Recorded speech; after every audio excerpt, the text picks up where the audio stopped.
Hello hi नमस्कार मु Jagannath JDS टेगुड़िया आपको स्वागत जनाऊँगी। जो आपंकर प्रधानमंत्री आवास योजना एवं कालिया पैसा बैंक को जो आसूना तो केमती चेक करेंगे संपूर्ण तथ्य ए वीडियो मध्य आप जानीपारे। जो रही आप डीबीटी ऑन अच्छी कि ना आप जापार संपूर्ण तथ्य ए वीडियो मध्य आप जानीपारे। वीडियो से भलसे देखते बुझंतु आप मोबाइल सबकि हो पार। तो आप सब्सक्राइब करना जेडीएस टेक ओडिया चैनल को तुम सब्सक्राइब कर पाखरे जो घंटी बटन टी अच्छी दबाई दिंतु जहाँफल जिते मो वीडियो अपलोड करी सर्वप्रथम नोटिफिकेशन आपन पाइपर। तो चलतु डेरी नक वीडियो स्टार्ट करवा।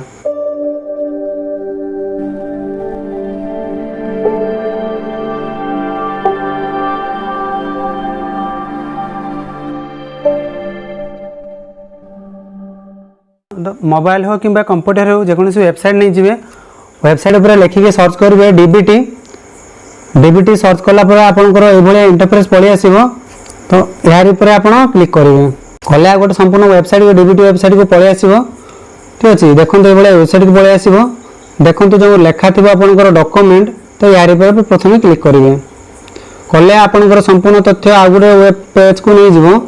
ठीक अच्छे देखो आपंकर जो लेखा थी आधार यूडीआई तो तार क्लिक करवा।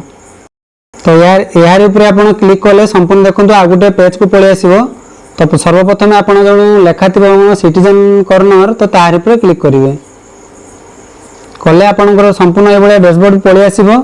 तो जो आप सर्च करेंगे मुझे देखा ये आपंकर लेखा थी citizen bank account linking status तो तार क्लिक करेंगे कलापर संपूर्ण लोडिंग है कि आधार वेबसाइट को पलि आस। जो लेखा अच्छी देखूँ ये आप देखिपे चेक आधार बैंक सेडिंग स्टेटस तो सेडिंग स्टेटस आम चेक करवा डीबीटी जो कहुच्छे बर्तमान आम डीबीटी चेक करवा। चेक करने को सर्वप्रथम तौक को स्क्रॉल करेंगे। ठीक अच्छे तो तौक को स्क्रॉल कले जो लेखा थी आपंकर आधार नंबर देती तो ये जगह आप आधार नंबर आ जो कैप्चा रहा ये कैप्चा फिलअप करवा। कैप्चा फिलअप कले आप ओटीपी जी ओटीपी नहीं सबमिट करवा। तो मुझे भरी नौची देखो बर्तमान आधार ओटीपी बर्तमान सेंड हो सारी। तो सर्वप्रथम आपंकर जो रहा ओटीपी एंटर ए जगह देवे लेखा थी एंटर ओटीपी तो ये जगह ओटीपी सबमिट पर क्लिक करेंगे। सर्वप्रथम ओटीपी को देकी सबमिट कर नौची बर्तमान मुझे ओटीपी दे नहीं बर्तमान सबमिट पर क्लिक कर नौची। सबमिट पर क्लिक कलापर आपको देखो लेखा थी आपंकर सर्वप्रथम तौक टे स्क्रॉल करदे। देखो ये लेखा थी Aadhaar bank account seeding status congratulation your Aadhaar bank mapping has been done. तो आधार नंबर टी रहा बैंक स्टेटस टी एक्टिव अच्छी माने आपंकर लिंक अच्छी बैंक सेडिंग डेट टी देखो आप कौन डेट देखिए कौ बैंक भी अच्छी लिखिदी बैंक हूँ स्टेट बैंक ऑफ इंडिया अच्छी डीबीटी ये थे आप संपूर्ण वीडियो। आशा करुँच वीडियो आप जापारे आ जो मैंने आप वीडियो को देखिए पढ़ाऊँ कि सब्सक्राइब दौना आप सब्सक्राइब करके जातु वीडियो देखो गोटे वीडियो बनवाई बहुत मेहनत लगे।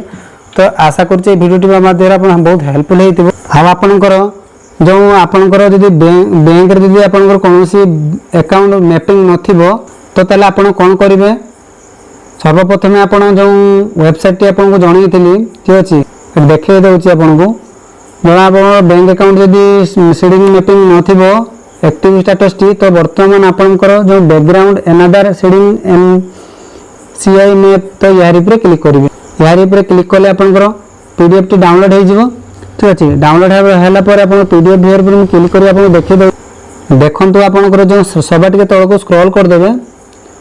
स्क्रॉल कले देखो 3 नंबर पेज रे आपंकर थी एप्लिकेशन डिटेल्स टी। ठीक अच्छे तो यहीटा आप बैंक रे नहीं देखेबे। ठीक अच्छे ये आपंकर कौ बैंक ब्रांच अच्छी बैंक कौ बैंक रही अकाउंट नंबर देवे। ठीक अच्छे अकाउंट कौन ना अच्छी ता देवे पुनर्बार अकाउंट नंबर देवे। ठीक अच्छे सब स्क्रॉल करदेवा पुनर्बार आपंकर अकाउंट नंबर मांगी फॉर्म टी नहीं कि आप तुरंत आपंकर निकटस्थ बैंक जो बैंक टी देते बैंक देते से बैंक को जाकि यहीटा देखले से आपंकर डीबीटी ऑन टी करईदेवे। तो यथाशीघ्र संभव जाकि आप करनी जो कालिया योजना पाऊना एमध्य आप पाइपर। जो रहा प्रधानमंत्री आवास योजना टी जो डीबीटी टी ऑन होना यार आपंकर जो प्रॉब्लम टी फेस कर। तो ये आज का संपूर्ण वीडियो आशा करुँच आपको भल लगी से पर्यंत रोचे धन्यवाद।